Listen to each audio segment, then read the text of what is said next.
May 5, 1942. Station Hypo, Pearl Harbor. The basement workspace stank of coffee, cigarettes, and desperation. Agnes Driscoll stared at 20,000 index cards spread across 6 folding tables, each card containing a 5-digit number group intercepted from Japanese naval transmissions. Her eyes burned from 14 hours of continuous work, but she couldn't stop now. Somewhere in this ocean of numbers was a pattern that would unlock Japan's most secure naval code. Commander Joseph Rochefort entered the room, still wearing his trademark bathrobe over his khaki uniform. He'd been awake for 38 hours straight. "Anything?" he asked. Driscoll pointed to 3 cards arranged in sequence. These code groups appear in 11 different messages over 4 days, always in the same order.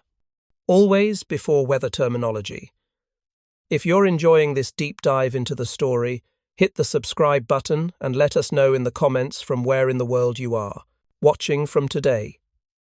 Rochefort leaned closer.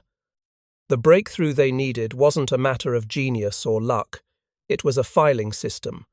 A method so simple it sounded absurd, yet so methodical it could defeat the most sophisticated encryption the Japanese Empire had ever created. What none of them knew on that spring morning was that this seemingly impossible task, breaking into JN-25, would reveal the Japanese Navy's next major offensive in time to orchestrate the most decisive naval victory in American history. The Battle of Midway was less than 4 weeks away, and every hour spent organizing these index cards was an hour closer to saving thousands of American lives. The challenge facing Station Hypo in early 1942 would have paralyzed most intelligence organizations. Japan's JN-25 naval code was not simply encrypted, it was super-encrypted, a code built on top of a cipher, creating a mathematical fortress that had never been breached by any nation. The system worked like this.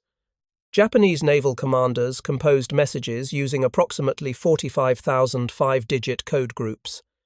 Each group represented a word, phrase, name, or number. The codebook that translated these groups was 3 inches thick and weighed over 4 pounds. Every ship, every shore station, every submarine in the Imperial Japanese Navy possessed an identical copy, stored in a weighted bag designed to sink if the vessel was captured. But the Japanese didn't stop there. After encoding the message into 5-digit groups, operators added a second layer of encryption using additive tables. These additives were random 5-digit numbers, added to each code group through a mathematical process called non-carrying addition. The result looked like complete gibberish, a string of numbers with no apparent pattern, no frequency distribution, no linguistic structure to exploit. To break JN-25, you first had to strip away the additives mathematically. Then you had to determine what each of the 45,000 code groups actually meant. Without the codebook, this required building your own dictionary from scratch, 1 word at a time. By analyzing how code groups appeared in different messages over months of traffic, the Japanese changed their additive tables every few months. They changed the codebook itself every year. On December 4, 1941, just 3 days before Pearl Harbor, they implemented JN-25B, a complete overhaul that rendered months of American cryptanalytic work instantly obsolete. Agnes Driscoll had been fighting this battle longer than anyone at Station Hypo. Born in Geneseo, Illinois, in 1889, she'd enlisted in the United States Navy in June 1918 as a chief yeoman, the highest rank available to women at that time. She possessed a mathematics degree from Ohio State University, fluency in German, French, and Latin, and an almost supernatural ability to see patterns in apparently random data. Her colleagues called her Miss Aggie, or Madame X. The nickname fit. Everything about her approach to codebreaking seemed mystical to those who didn't understand the mathematics behind it. She would stare at sheets of intercepted code for hours, occasionally writing a single annotation, then suddenly announce that groups 23471 through 23490 represented naval vessel classifications. She was usually correct. By 1925, Driscoll had broken Japan's Red Book Code, the primary naval cipher system the Imperial Navy used throughout the 1920s. When Japan introduced the Blue Book Code in 1930, she cracked that too, revealing Japanese naval expansion plans that violated international treaty obligations. In June 1939, Japan introduced JN-25, abandoning letter-based codes entirely and shifting to pure numerical encryption. Driscoll attacked it immediately. Working with a small team that included 2 civilians and 2 enlisted personnel, she solved the cipher component, the additive system, by late 1939. This allowed Station Cast in the Philippines and Station Hypo in Hawaii to begin the agonizing process of recovering individual code values. But solving the additive was only the first step. The real work, the work that would take years, was determining what each code group meant. That's where the filing system came in. Traditional cryptanalysis relied on frequency analysis. In any language, certain letters and words appear more often than others. The letter E dominates English text. Common words like the, and of repeat constantly. By analyzing how often certain symbols appeared in encrypted messages, code breakers could make educated guesses about what those symbols represented. JN-25's superencryption destroyed frequency patterns. Each code group could represent anything. The number 47293 might mean aircraft carrier, or Wednesday, or attack, or fuel. Without the code book, there was no way to know. Driscoll's solution was deceptively simple. If you couldn't analyze individual codes in isolation, you analyzed them in context. Every time a specific code group appeared in a message, you created an index card for that appearance. The card noted the code group number, the message it appeared in, what other code groups surrounded it, the date, the transmitting station, and the receiving station. Over time, patterns emerged. If code group 47293 always appeared near code groups associated with ship movements, it probably related to naval operations. If it appeared most frequently on Mondays, it might represent a day of the week. If messages containing 47293 were always transmitted from bases with aircraft carriers, the group likely referenced carrier operations. The filing system turned cryptanalysis into detective work. You gathered evidence, you organized it meticulously, you studied relationships between pieces of data, and slowly, painfully, you reconstructed meaning from chaos. By December 1941, American cryptanalysts had built files on approximately 15,000 JN-25 code groups. They knew the rough meaning of perhaps 10% of those groups, mostly standard procedural phrases, numbers, and common terms. It was progress, but nowhere near enough to read actual operational messages. Then Pearl Harbor happened, and everything changed. The Japanese attack on December 7, 1941, destroyed 18 ships, killed over 2,300 Americans, and left the Pacific Fleet crippled. But it also created the conditions necessary for breaking JN-25 completely. Before Pearl Harbor, Japanese naval radio traffic was relatively light. Most orders traveled by courier or direct ship-to-ship communication. Encrypted radio messages were reserved for operational emergencies or routine administrative reports. This limited traffic gave cryptanalysts insufficient data to work with. After Pearl Harbor, Japanese naval operations exploded across the Pacific. Simultaneous invasions of the Philippines, Malaya, Wake Island, Guam, and the Dutch East Indies generated thousands of encrypted messages daily. Submarine patrols, carrier task forces, supply convoys, all transmitted orders, position reports, and situation updates through JN-25. This flood of traffic was exactly what cryptanalysts needed. The more messages containing the same code groups in different contexts, the faster they could determine meanings. It was like having thousands of examples of the same crossword puzzle clue. Eventually, you figured it out. Station Hypo, commanded by Joseph Rochefort, became the nerve center of the Pacific code-breaking effort. Rochefort, a Navy officer who'd learned Japanese in Tokyo during the 1920s, understood both the language and the mindset of the enemy. He handpicked his team, pulling in the Navy's best cryptanalysts, traffic analysts, and linguists. The workspace was a windowless basement beneath the 14th Naval District Headquarters at Pearl Harbor. Metal desks, filing cabinets, and IBM punch card tabulators filled every available space.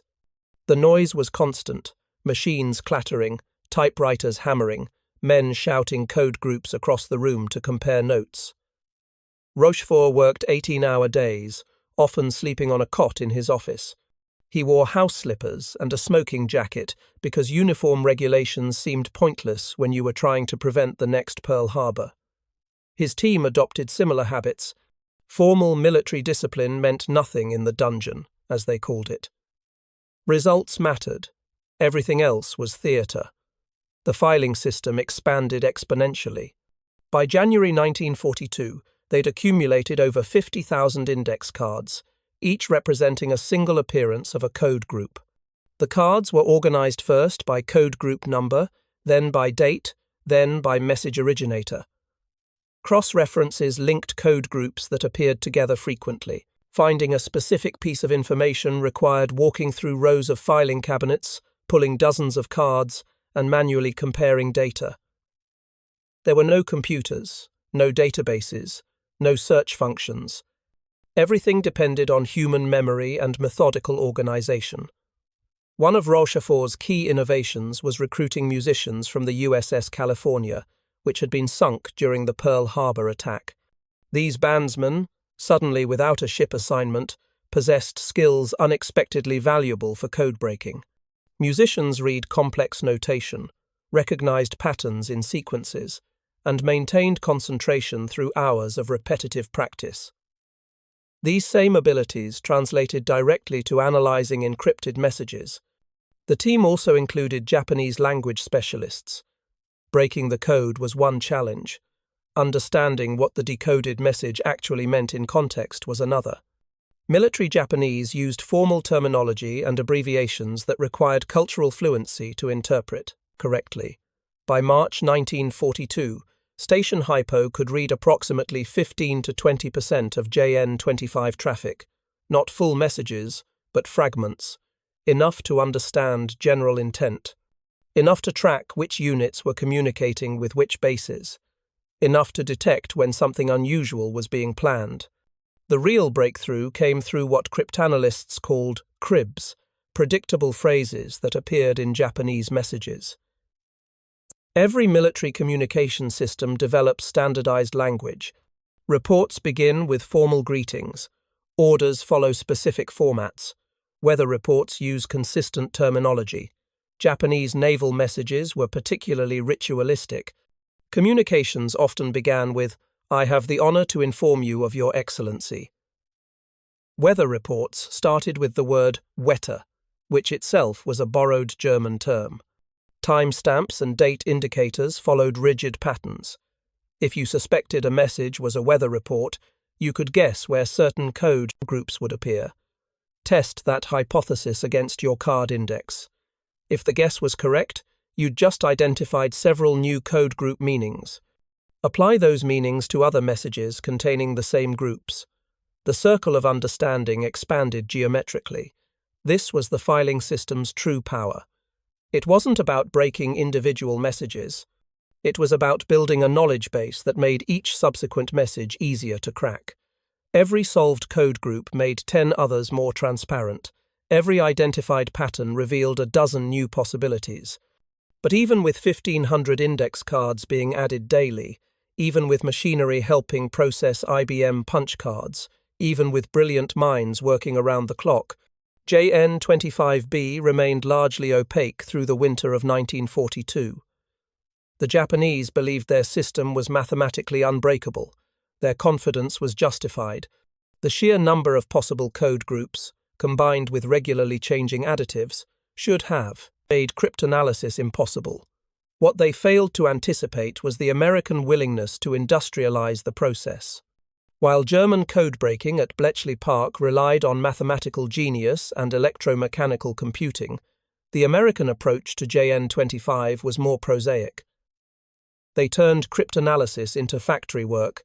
Messages came in, got dissected, catalogued, cross-referenced, analyzed, and filed. Not elegant, but effective. Agnes Driscoll's role evolved during this period.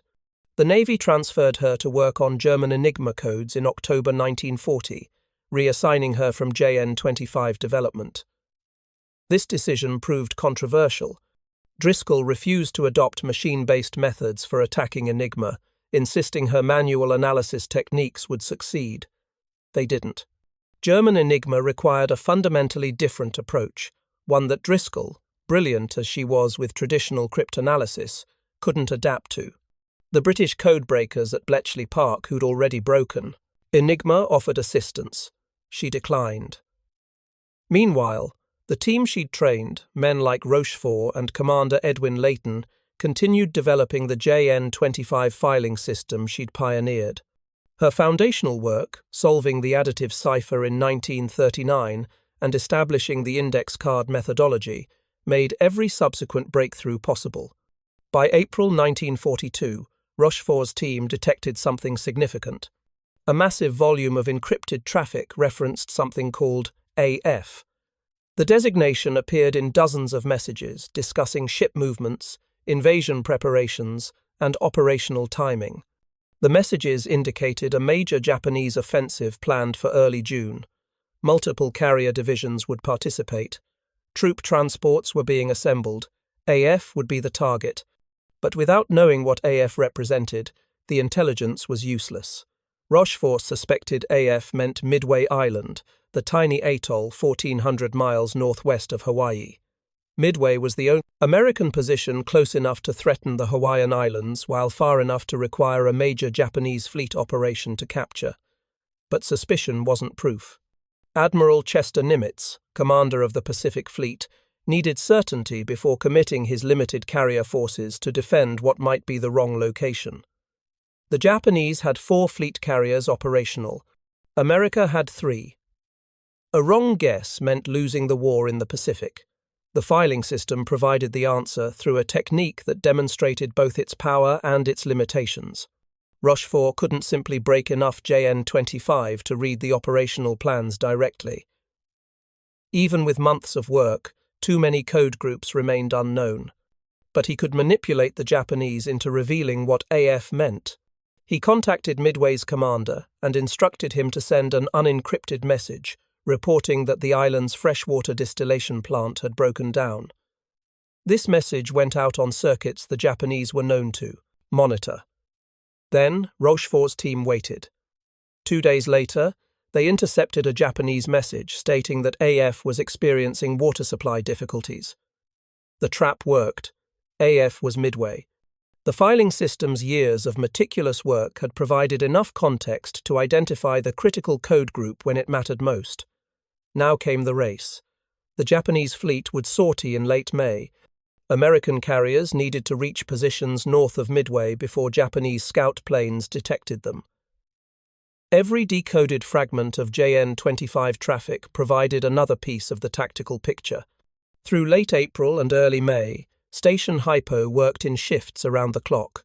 Rochefort's team expanded to over 100 personnel. The filing cabinets multiplied. The index cards now numbered over 100,000. Every new intercept got processed through the same methodical system. Strip the additives, identify known code groups, catalog unknown groups, cross-reference with existing cards, update the master files. On May 20th, a partially decoded message revealed that Japanese carriers would approach Midway from the northwest on June 4th. Another intercept indicated the attack force would include 4 carriers and supporting battleships. A third message, barely 10% readable, referenced submarine patrol lines being established between Hawaii and Midway. None of these messages were fully decoded. Each was a fragment. But when you combined fragments from 50 different messages, cross-referenced through the filing system, a coherent picture emerged. The Japanese were planning their largest operation since Pearl Harbor. They would hit Midway with overwhelming force, expecting to destroy the island's air defenses and lure American carriers into a trap where Japanese numerical superiority would prevail. What the Japanese didn't know was that American carriers wouldn't be lured into a trap. They'd be waiting in ambush positions, knowing exactly when and where the Japanese fleet would appear. The Battle of Midway began June 4, 1942. American dive bombers caught 3 Japanese carriers, Akagi, Kaga, and Soryu, with their aircraft refueling on deck. Within 6 minutes, all 3 were burning wrecks.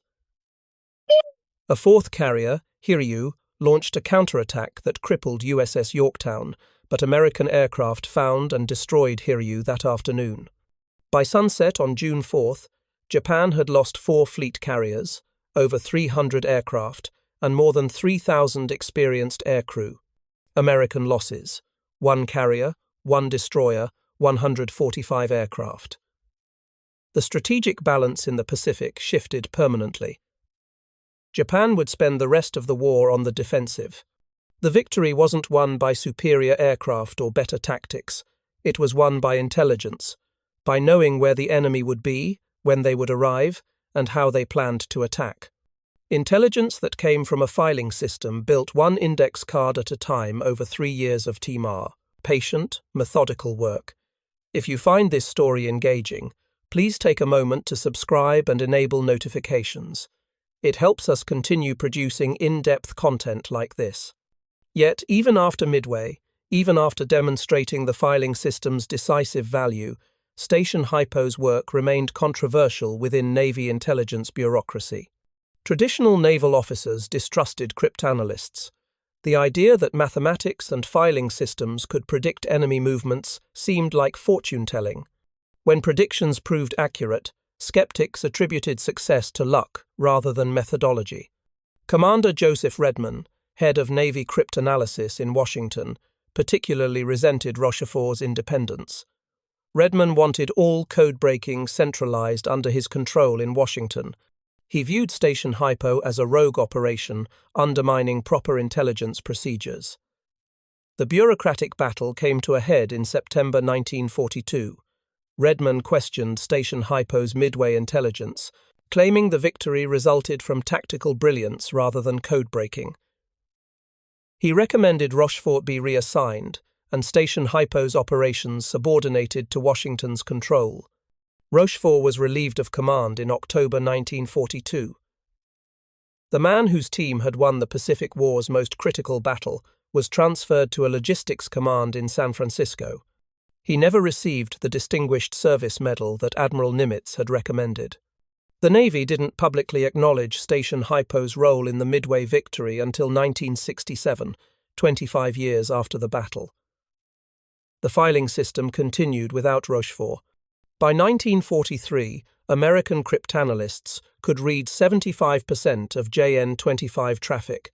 The system had expanded beyond index cards to include IBM punch card tabulators that could sort and cross-reference data mechanically. But the underlying methodology remained unchanged. Catalog every appearance of every code group, analyze contexts, identify patterns, build understanding incrementally. This methodical approach enabled intelligence coups throughout the Pacific War. In April 1943, decoded JN-25 traffic revealed that Admiral Isoroku Yamamoto, architect of Pearl Harbor, would visit forward bases in the Solomon Islands. His flight route, timing, and escort details were all decoded from messages filed in Station Hypo's expanding archives. American P-38 fighters ambushed Yamamoto's transport on April 18, 1943, shooting down the admiral over Bougainville. The Japanese never suspected their codes had been broken. They attributed the intercept to Coast Watcher reports or aerial reconnaissance, the same pattern repeated throughout 1943 and 44. Japanese convoy routes were decoded and submarines positioned along predicted tracks. Tanker schedules were read and convoys ambushed, starving Japanese island garrisons of fuel. Battle plans were anticipated, allowing American forces to prepare defenses or avoid engagements on unfavorable terms. Every decoded message started as numbers on an intercept sheet. Every solution began with filing cards. The system that seemed impossible in December 1941 had become the foundation of American naval intelligence by 1944. The human cost of maintaining this system was extraordinary. Cryptanalysts worked 12 to 16-hour shifts, 6 or 7 days per week, for years. The mental strain of staring at numerical patterns until they revealed meaning broke some personnel. Nervous exhaustion, called combat fatigue when it affected frontline troops, hit codebreakers with similar frequency. Agnes Driscoll continued working on various naval codes through the war, though never returning to JN-25. Her inability to adapt to machine-aided cryptanalysis marginalized her influence in later war years. She retired from civil service in 1949 and died in 1971. Her contributions to breaking JN-25's foundational additive cipher largely forgotten by everyone except those who'd worked directly with her. Rochefort received belated recognition in 1986 when he was posthumously awarded the Distinguished Service Medal. The citation acknowledged that his uniquely significant contributions had been essential to victory at Midway. He died in 1976, never seeing his work properly credited. The thousands of other personnel who maintained the filing system, the yeomen who typed index cards, the traffic analysts who identified transmitting stations, the translators who rendered decoded Japanese into intelligible English, remained almost entirely anonymous. Their names appear in classified documents declassified decades later, footnotes to a victory they made possible. The filing system itself was dismantled after the war. The index cards were destroyed or archived in secure facilities where they remained, classified until the 1990s. The IBM tabulators were repurposed for other government work. The methodology, proven decisive in the largest naval war in history, was replaced by electronic computing and modern cryptanalysis techniques. But the fundamental principle endured. Pattern recognition through systematic data organization remains central to cryptanalysis. Modern NSA systems analyzing terrorist communications use vastly more sophisticated technology than Station Hypo's filing cabinets, but the conceptual approach is identical. Collect everything, organize meticulously, identify patterns, build understanding incrementally. The story of breaking JN-25 illustrates a truth about military innovation that's often overlooked. The breakthrough that wins wars isn't always technological brilliance or tactical genius. Sometimes it's simply the willingness to do boring, methodical work at industrial scale. Driscoll's innovation wasn't mathematical elegance. It was recognizing that you could defeat sophisticated encryption through patient cataloging. Rochefort's contribution wasn't solving unsolvable equations. It was building an organization that could maintain disciplined analysis through years of fragmentary progress. The index card system seems almost absurdly simple compared to the enigma-breaking bombs at Bletchley Park or the Manhattan Project's industrial physics. Yet, it achieved results comparable to either. The intelligence that won Midway prevented Japanese expansion into the Central Pacific, preserved Hawaii as an operational base, and enabled the island-hopping campaign that reached Japan by 1945.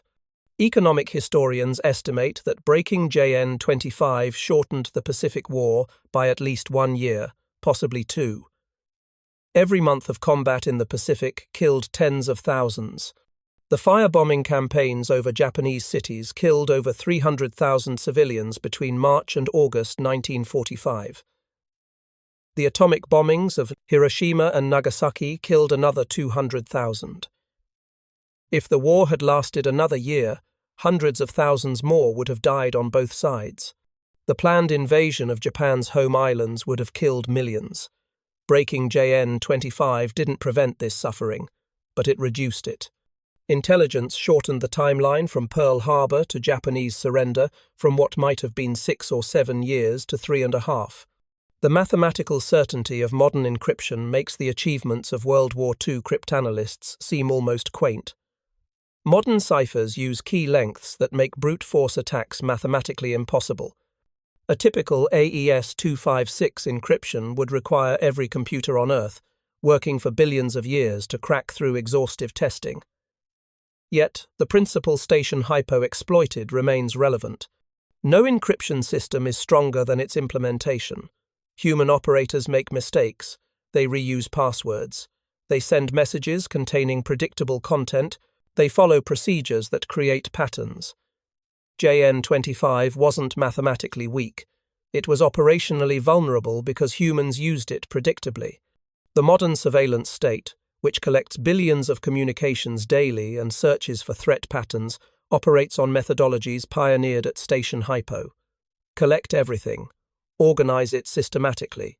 Use computers to identify patterns that human analysts couldn't spot manually. The scale has increased exponentially, but the approach remains fundamentally similar. Privacy advocates criticize this model, rightfully noting that it enables surveillance incompatible with civil liberties. But the technique's effectiveness is undeniable. It won the Pacific War. Whether that justifies its modern applications remains a legitimate debate, one that recognizes both the power of systematic data analysis and the dangers of applying wartime intelligence methods to peacetime civilian populations. The technical sophistication of JN25 deserves closer examination because understanding what Driscoll's team defeated makes their achievement more remarkable. The Japanese didn't simply create a random number code. They engineered a system with multiple layers of mathematical protection. The base code book contained approximately 45,000 five-digit groups, ranging from 00000 to 99999, though many number combinations were deliberately excluded to prevent transmission errors from creating valid-looking but meaningless codes. Each group corresponded to a word, phrase, or tactical concept in Japanese naval vocabulary. The encoding process began with a Japanese officer composing a message in plain language. An encoding clerk would then translate each word or phrase into its corresponding five-digit group using the codebook. This alone created substantial security. Without the codebook, an intercepted message was just numbers. But the Japanese added a second encryption layer.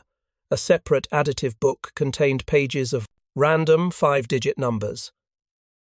The encoder would select a starting point in the additive book, then add each additive number to the corresponding code group using non-carrying addition. In this mathematical process, 5 plus 7 equals 2, not 12. The carried digit is discarded. This creates results that resist traditional mathematical analysis. The receiving station, possessing identical code and additive books, would reverse the process. Subtract the additives, revealing the code groups, then translate the code groups back into Japanese using their codebook. Simple for those with the keys, impossible for anyone without them, or so the Japanese believed. What made the system truly formidable was its scale. With 45,000 possible code groups and additives changed every few months, the combinations exceeded trillions. Testing every possibility would take centuries, even with the fastest calculating machines available in the 1940s. Driscoll's insight was that you didn't need to test every possibility. You needed to eliminate impossible ones and identify probable relationships. The filing system accomplished this through what modern data scientists would call relational database analysis, though that terminology wouldn't be invented for another 30 years. Consider how it worked in practice. Intercept a message containing the code group 37845. You don't know what it means. Create an index card noting that 37845 appeared in message number 4721, transmitted on March 15, 1942, from Rabaul to Truk. File it. Next week, intercept another message with 37845. Create another card. This message was transmitted from Kwajalein to Yokosuka on March 23rd. File it alongside the first card. After 6 months, you have 50 cards for code group 37845. 30 of those messages were transmitted from bases known to handle submarine operations. 25 were sent on Mondays. 42 contained other code groups you've already identified as relating to patrol schedules. The pattern suggests 37845 probably relates to submarine operations, possibly a scheduling term used in weekly reports. Test this hypothesis by examining what happens in the week after messages containing 3, 7, 8, 4, 5 are sent. Do submarine sightings increase in specific areas? If yes, 37845 might mean patrol sector or deployment schedule. This process required thousands of cards, months of collection, and meticulous cross-referencing. But it worked. It turned an apparently random number into meaningful intelligence without ever seeing the Japanese code book. The IBM punch card tabulators accelerated this process by automating the sorting. Instead of manually searching through filing cabinets, operators could feed punch cards into machines that would mechanically sort and count specific code groups. A task that took 3 analysts 2 days could be completed by one operator in 4 hours. But machines couldn't interpret meaning. That required human intelligence, linguistic knowledge, and what Rochefort called educated guessing, informed by months of immersion in Japanese naval thinking. His team didn't just break codes. They learned to think like Japanese naval officers, anticipating how messages would be structured and what information commanders would request.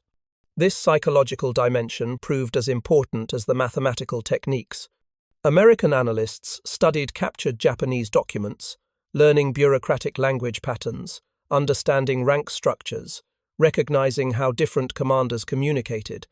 A message from Admiral Nagumo would be structured differently than one from a submarine commander. Identifying the sender helped predict content.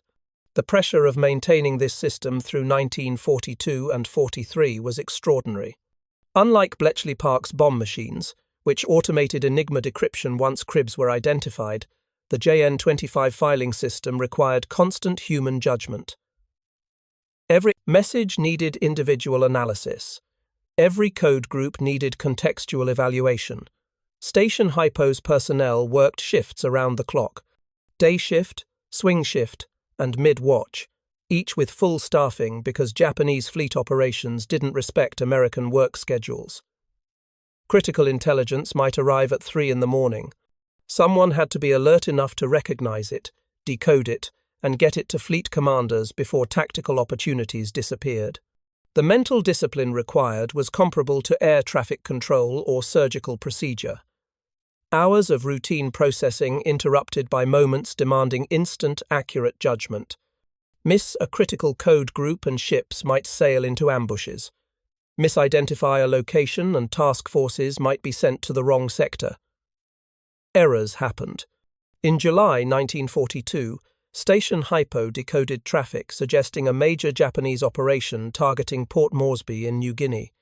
The intelligence led to the Battle of the Coral Sea in early May, where American carriers stopped the Japanese advance. But the decoded intelligence had missed the timing by 2 months. The operation had been delayed, and Station Hypo hadn't caught the schedule change. That near miss demonstrated both the system's power and its limitations. Even with partially broken codes, even with sophisticated filing systems, intelligence remained probabilistic. You identified likely enemy actions, but certainty was impossible. Commanders had to make decisions based on incomplete information that might be hours or days out of date. After Midway proved the system's value, resources flowed into expanding it. By early 1943, Station Hypo employed over 300 personnel. Similar operations at Station Cast in Australia and Station Baker in Washington coordinated their efforts, sharing intercepts and code group recoveries. The cooperative model accelerated progress exponentially. A code group identified in Melbourne would be telegraphed to Pearl Harbor and Washington within hours. Analysts on 3 continents could simultaneously attack different aspects of the same problem. What might have taken one station 6 months to solve collectively took 6 weeks. This collaborative approach anticipated modern distributed computing and intelligence fusion centers. The principle was identical. Complex problems yield faster when multiple teams attack different components simultaneously and share results continuously. By mid-1943, American submarines in the Pacific were operating with decoded intelligence showing Japanese convoy routes, schedules, and cargo manifests. Submarine commanders received messages like convoy departing Truk for Rabaul evening of 14 July, route via St. George Channel, estimated 3 tankers, 2 cargo vessels, destroyer escorts. This level of specificity transformed submarine warfare from hunting expeditions into targeted strikes. American submarines sank over 5 million tons of Japanese merchant shipping during the war. Much of that success traced directly to intelligence from the filing system that had seemed impossible 18 months earlier. The system's influence extended beyond naval operations. Decoded JN-25 messages revealed Japanese strategic priorities, showing which island bases received reinforcements and which were being abandoned. This intelligence guided American island-hopping campaigns, allowing commanders to bypass heavily defended positions and strike at weakly held but strategically valuable targets. MacArthur's advance through New Guinea, Nimitz's Central Pacific campaign, even the decision to invade the Philippines rather than Formosa, all relied partly on intelligence assessments built from JN-25 decrypts catalogued in Station Hypo's files. The Japanese never realized their primary naval code had been comprehensively broken. They attributed American tactical prescience to superior reconnaissance, traitor networks, or lucky guesses. After the war, captured Japanese naval officers expressed shock when told that virtually all their encrypted communications had been read in near real time from mid-1943 onward. This operational security success was as important as the cryptanalytic achievement. Breaking a code is valuable. Breaking it without the enemy knowing you've broken it is priceless. Every decoded message provided intelligence for current operations and historical data for future analysis. The filing system's archived cards became a library of Japanese naval thinking, available for consultation whenever new patterns needed analysis.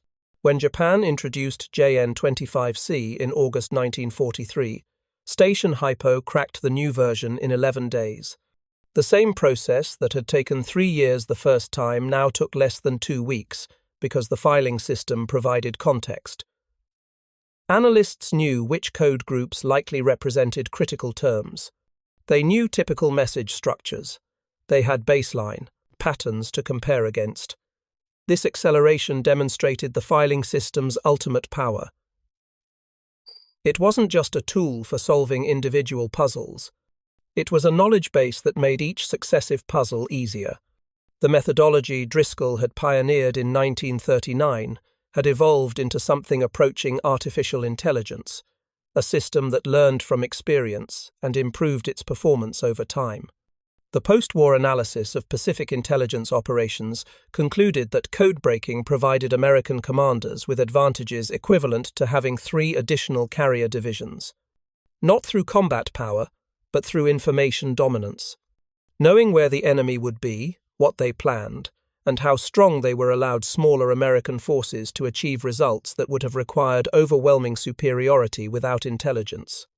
The filing system's dissolution after the war erased physical evidence of how it worked, but the methodology influenced everything that followed.